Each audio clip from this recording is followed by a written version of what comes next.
asalaamaaleykum mbokku Subatel Média ak Lagem Matin ñu ngi leen di ziar ci seen émission sama leader te ñu ngi doxantu ci fii ba Liberté 6 seet ci suñu leader coordinateur Pastef commune de Kër Baka Papa Déthié Diouf dañ lay bàyyi rek nga présenté wu nga wax ñu benn bref présentation kan mooy Papa Déthié Diouf suñu ko xamul. salaamaaleykum wa rahmatulah taala wa barakaatu maa ngi di nuyu yéen ñëpp ci seen tur ak ci seen sant. leen di wax jërëjëf ci occasion bi ngeen ma jox tey mën a wax ak tout le monde entier plus précisément aussi la commune de Kër Baka une commune qui me tient très à cœur vraiment te maa leen di ci sant bu baax di leen di ci gërëm bu baax man Papa Déthié Diouf je suis leader de la commune de Kër Baka leader Pastef de la commune de Kër Baka maa ngi juddoo Mbamblagem. J'ai fait aussi mon école primaire à Mbamblagem. Après, je suis allé au CM Lamine Senghor de Joal Fadiouth, au défaut de mon collège. Il m'a jógee collège aussi, je suis allé au lycée Demba Diop de Mbour, défaut de mon lycée. Et au lycée, j'étais dans la série C, mon actuel S1 aujourd'hui. Donc après le lycée, je suis parti à l'université Cheikh Anta Diop de Dakar, à la faculté des sciences et techniques pour def foofu maths physique ma pare maths physique maintenant après en licence j'ai fait le concours pour faire l'informatique toujours dans le même département maths physique et après là j'ai pu faire mon troisième cycle en informatique et là je travaille à la BHS. Merci Papa Déthié Diouf ci bref présentation boobu noonu dañuy attaquer rek ak actualité du jour mooy fan yii yëpp gis nañ kii parti Pastef bi yëngu na am Diomaye indi Sonko yow nga nekk membre Pastef nga bokk ci parti bi ak ana tey naka nga jàngatee kii boobu noonu. jërëjëf ci seen question boobu mais su ma sañoon daal ngeen mayat ma tuuti rek encore ma continuer remerciement yi balaa may dugg ci kii boobu parce que comme je suis membre de Pastef je suis aussi dans le MONCAP mouvement national des cadres de Pastef et aussi je suis pas aussi un membre simple quoi de ce mouvement des cadres de Pastef c'est que je fais partie du commissariat de l'économie numérique du MONCAP et dans ce commissariat numérique aussi je fais partie du bureau de ce commissariat de l'économie numérique avec la responsabilité du cadre légal et normatif. Donc foofu moo tax ma bëgg a taxaw foofu pour nuyu vraiment tous les membres du bureau de ce secrétariat économie numérique. En l'occurrence notre secrétaire général qui se nomme Ibrahima Sall et les autres membres aussi comme Birame Diop qui est le responsable de la transformation digitale avec son adjoint Madiop Diop et aussi le responsable des infrastructures qui se trouve être monsieur Kane et tous les autres aussi quoi de ce bureau. Maintenant en venant à votre question nga ne actualité bi xew léegi ñëpp gis nañ ko. Mais nous Pastef on n'est pas comme ça nous on joue. Vraiment, on a une discipline de parti. Aujourd'hui, j'ai mon opinion personnelle ci li xew mais fu mu nekk mon opinion personnelle ci li xew nii ça ne compte pas davantage. Actuellement, tout ce qui compte, c'est vraiment la ligne directrice du parti.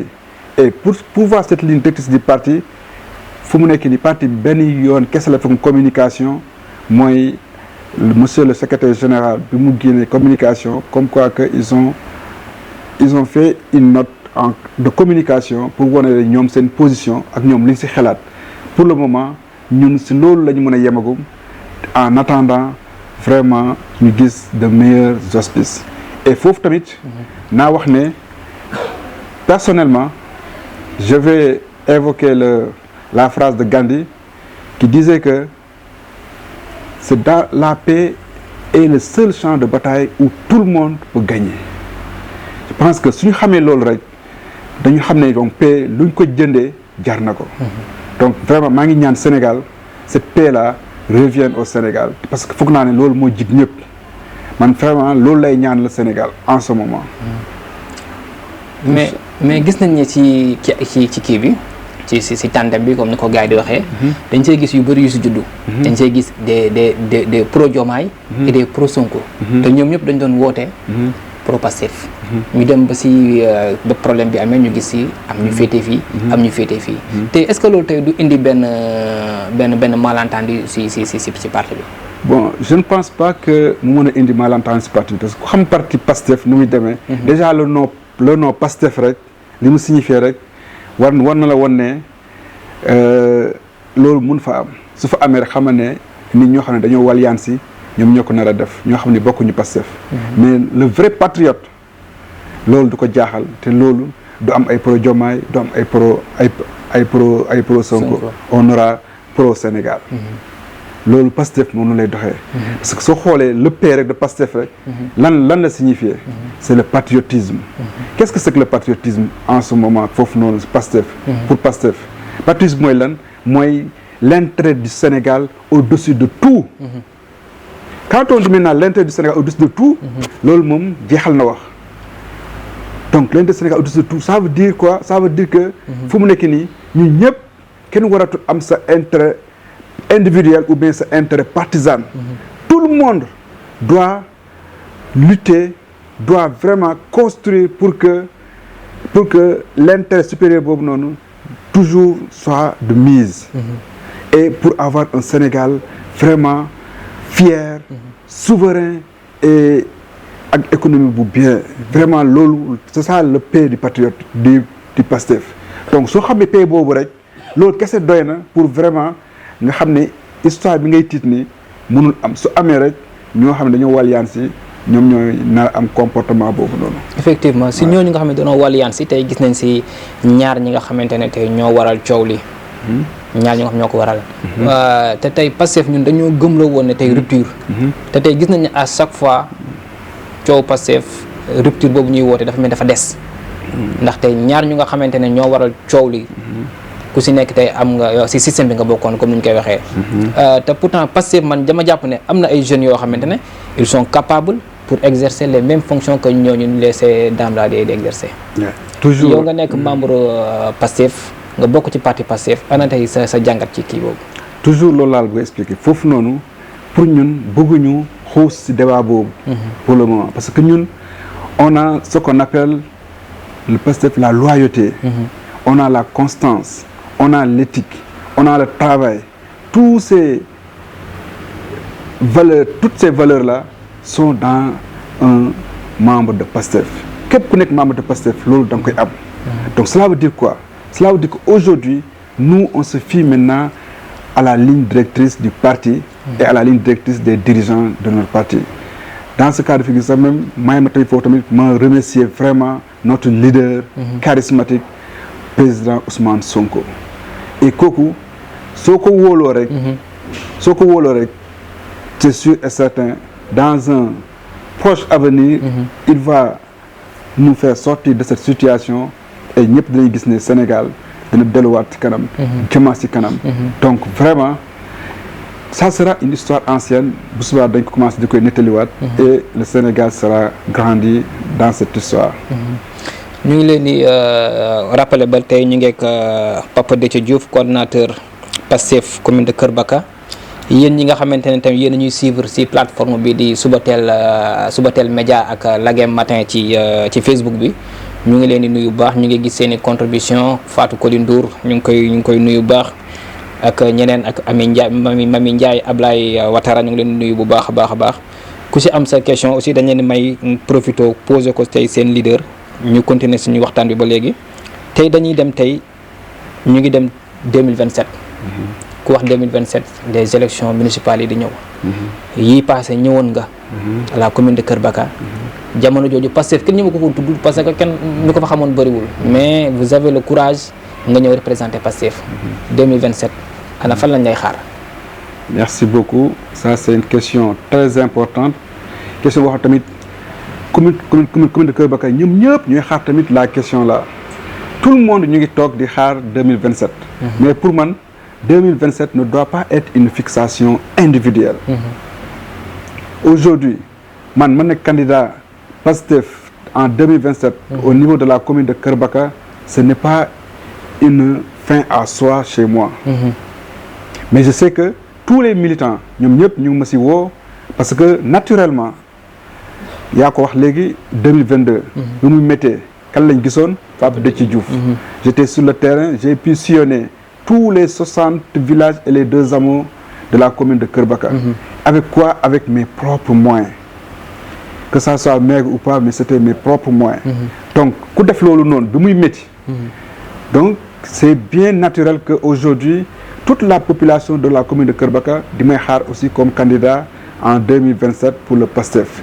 Mais dama leen di wax ne loolu yëpp ça dépendra de notre parti. Parce que nous partons toujours avec vraiment une philosophie de parti et aussi une, comment on l'appelle même, dañoo gëm parti bi li mu décidé. loolu doonu moom lañ nar a def. Mais je sais que tout le monde loolu mooy seen yéene. Toute la base loolu mooy seen yéene. Et comme ni ma xamee avec les valeurs de PASTEF que j'ai ancré en moi, la loyauté, la constance, la solidarité, tout ça maa ngi koy def depuis très longtemps au moment où même yi nga xam ne pratiquement ñu bëri ñi ma ñu fësal PASTEF dans la commune de Keur Bakar te man maa ngi ko doon def et loolu yëpp c'était pour vraiment implanter PASTEF dans les cœurs de la population de Keur Bakar. Et je pense que réussir ma ko foog naa ne actuellement li ma nekkee leader naturel wane na ne réussite boobu noonu am nañ ko au moins ça c'est au moins mën nañ ko def si suñu actif. incha jërëjëf. tey li nga wax noonu tey parti bi yaakaar naa ne góoma ne dina jël keneen teg ko fa ku dul yow. waaw loolu ñu ñëpp nañ espoir mais ñu ko waxee rek. Ce n'est pas une fin en soi, ce n'est pas un truc personnel chez moi d'être candidat de PASTEF au niveau de la commune de Keur Bakar. Mais comme je sais que tout le monde loolu mooy seen yaakaar. loolu mooy seen yéene ñëpp loolu ñu may yéene vraiment fu mu nekk nii li ñu mën a xaar rek nañ mën a toog xaar parti bi te parti bi aussi nelawuñu gëmuñu donc xam nañu li xew. Parce que ñun tamit on parle avec les autorités du parti. Récemment rek j'ai eu des rencontres au niveau de la primature avec les autorités du parti. Chaque jour tamit damay dem comment dirais-je au siège donc naa fay daje avec certaines autorités du parti donc on s'explique tout le temps ñoom ñëpp xam nañ li xew. Et chacun connaît, chacun sait qui est qui n'est pas qui. Loolu parti bi xam na ko. Parce que parti bi il est tellement bien organisé que am na la section communale. On a la section départementale. On a le truc national. ñooñu ñëpp ku nekk yaa ngi gis qu'est-ce qui se passe sur le terrain. Donc xam nañu ñan ñoo liggéeyal PASTEF ñoo xam ne liggéeyaluñu PASTEF.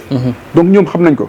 Donc laissez-leur rek la décision finale. Et je sais que c'est une décision finale qui va arranger tout le monde et qui va arranger aussi la population de la commune de Keur Bakar loolu moom leer na ma.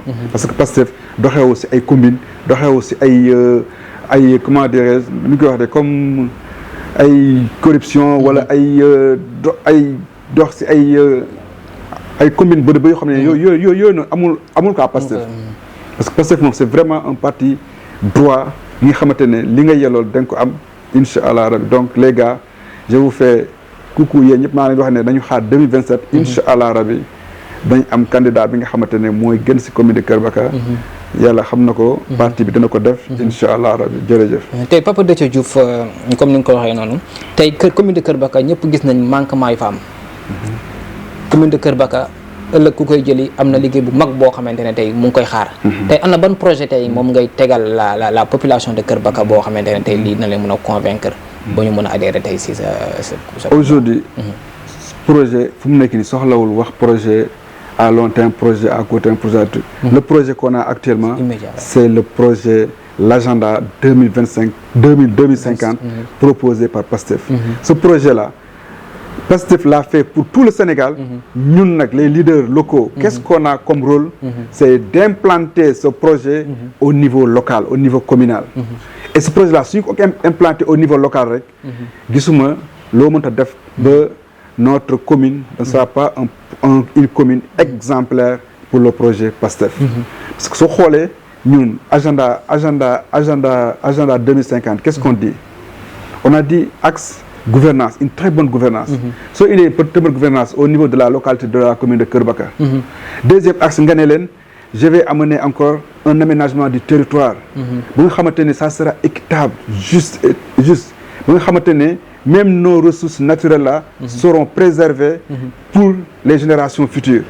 nga ñëwaat encore nga wax leen lan un capital humain fort.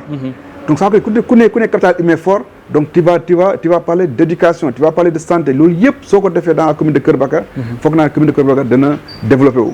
soo paree noonu nga def dañuy axe bi sur l'économie nga am économie boo xam ne vraiment ça sera une économie au top. au niveau de la commune de Kër Baka. donc pour te dire que programme 2027 soxlawul dem inventer programme.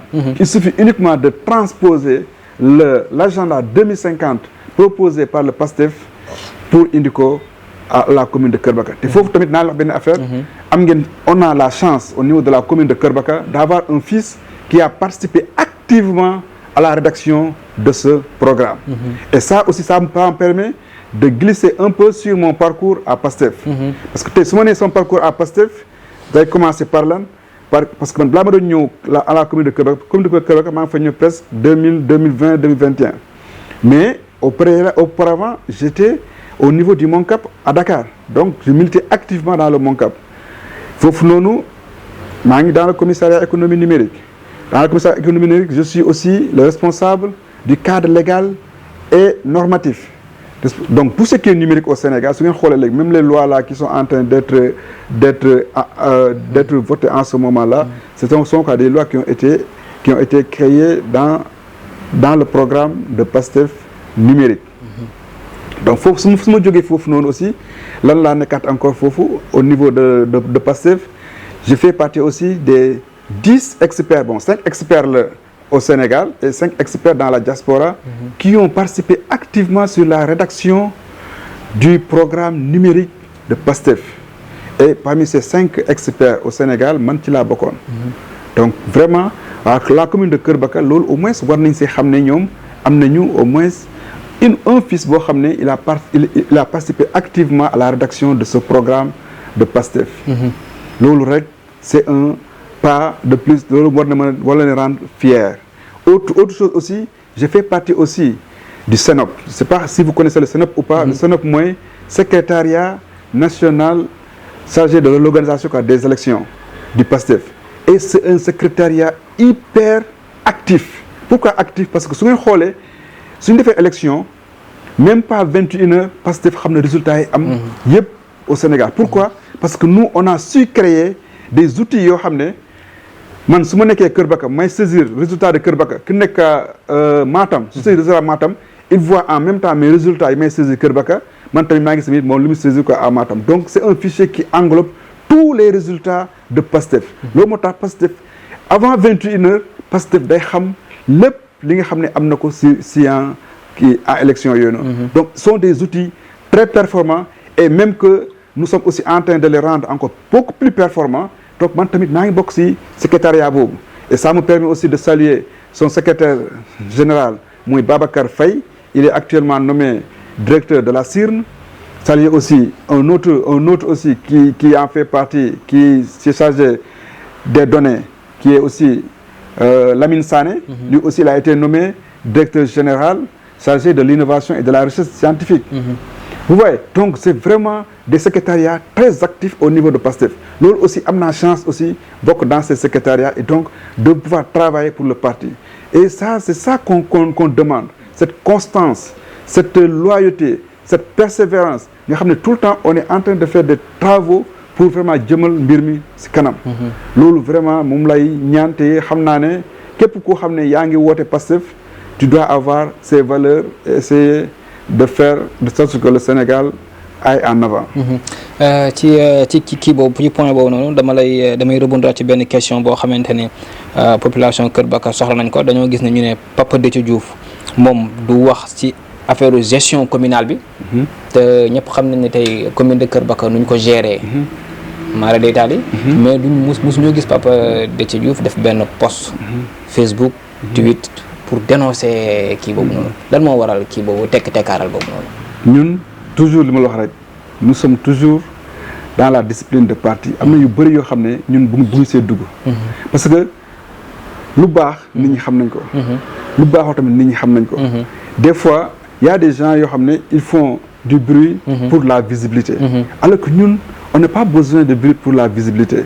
Ñun on est visible déjà parce que notre constance daf ñuy jox la visibilité, la loyauté, la constance, les programmes de développement local yi nga xam ne ñu ngi koy def foofu avec la solidarité sociale, tout ça qu'on fait au niveau de la commune de Kër Baka mu ngi ñuy jox la visibilité. Donc soxlawuñu visibilité boobu. N'empêche, chaque fois qu'on voit des choses, nous on peut par exemple saisir des fois les autorités pour laajte leen des comptes. Ils peuvent nous dire et nous on attend notre tour.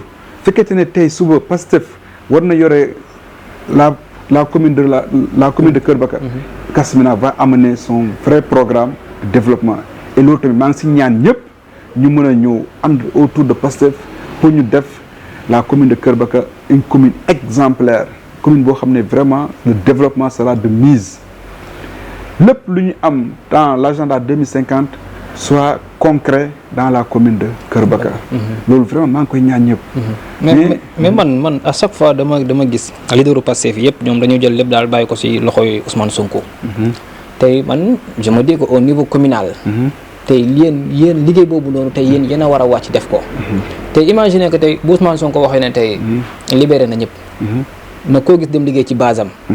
là comment vous allez faire ndax tey vraiment ñun soxla nañ tey koo xamante ne daf ñu bëgg di xamal fan la kii bi toll commune de Kër Baka fu mu toll.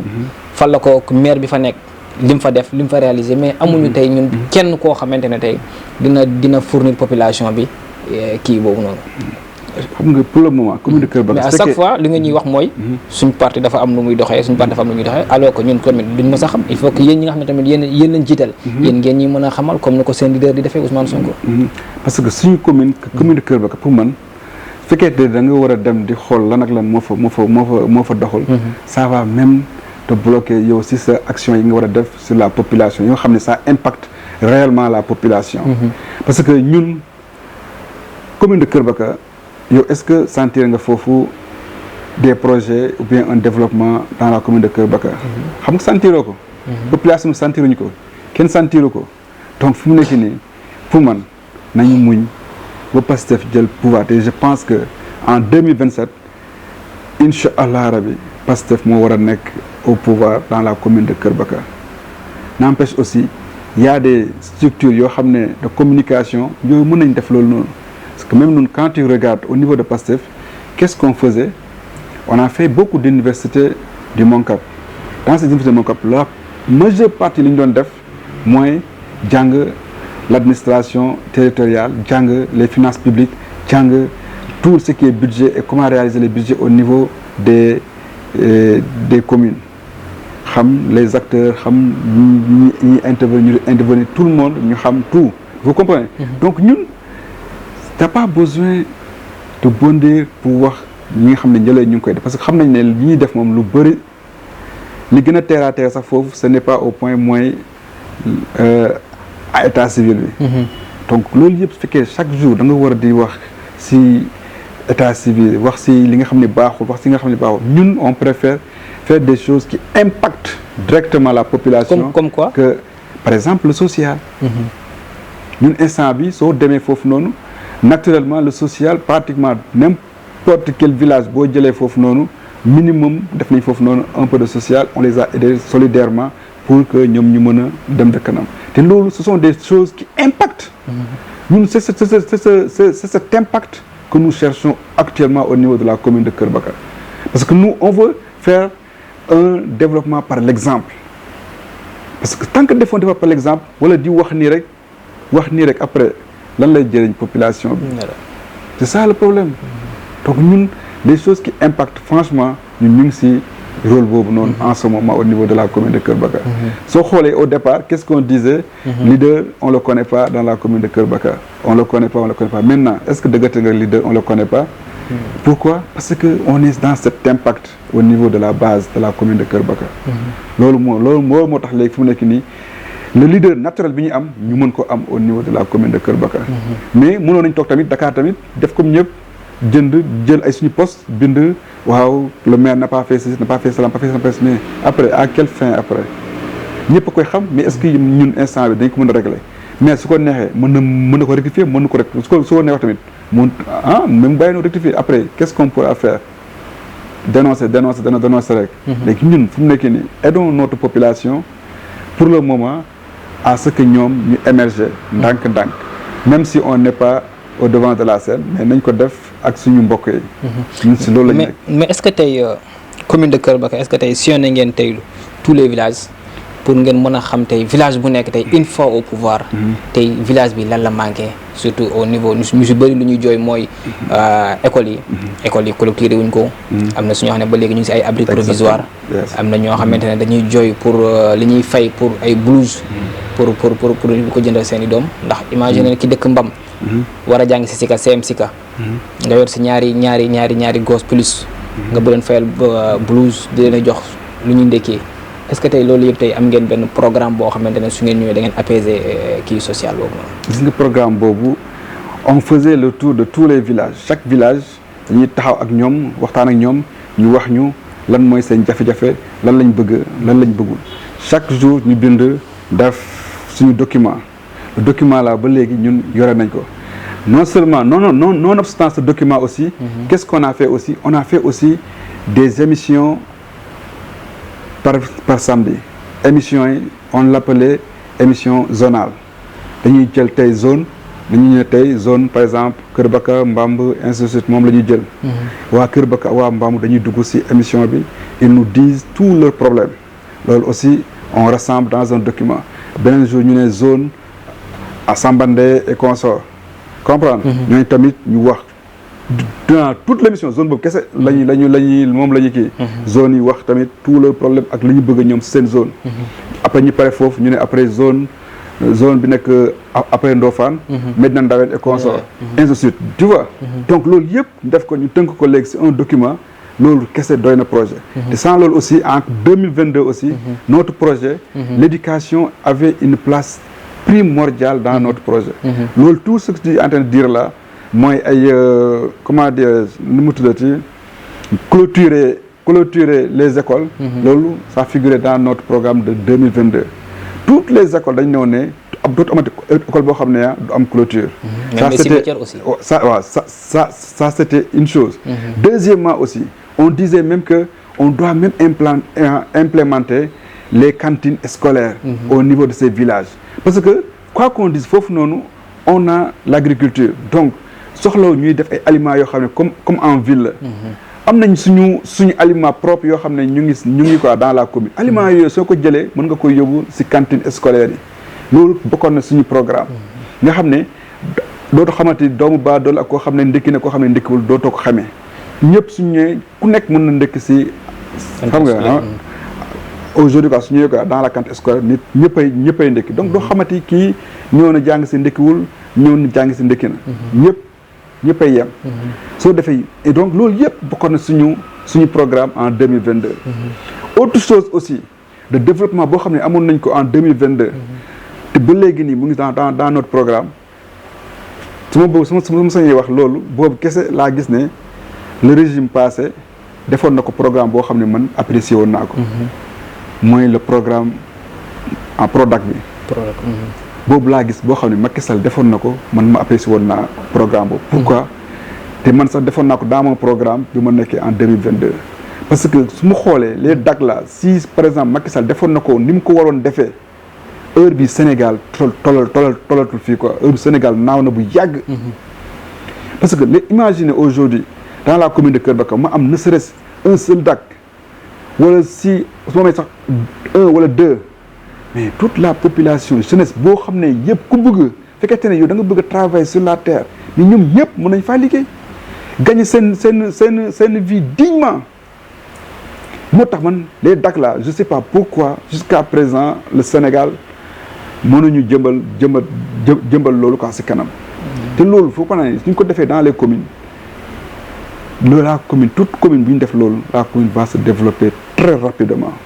di ñaax rek ndax yéen comme man maa am sens bi di leen rencontrer à chaque fois. di leen di mën a waxal population bi li nga xamante ñoom moom seen bëbët mooy na ngeen di décrocher seen téléphone yi. dañu leen di soxla di wax ak yéen. population bi ñoo leen fi teg. comme bu la fi population bi tegee. na yëg-yëg boobu noonu da nga leen ko delloowaat. mais am ku la soxla di la woo décrocher ko sa téléphone mu message de décrocher sa téléphone.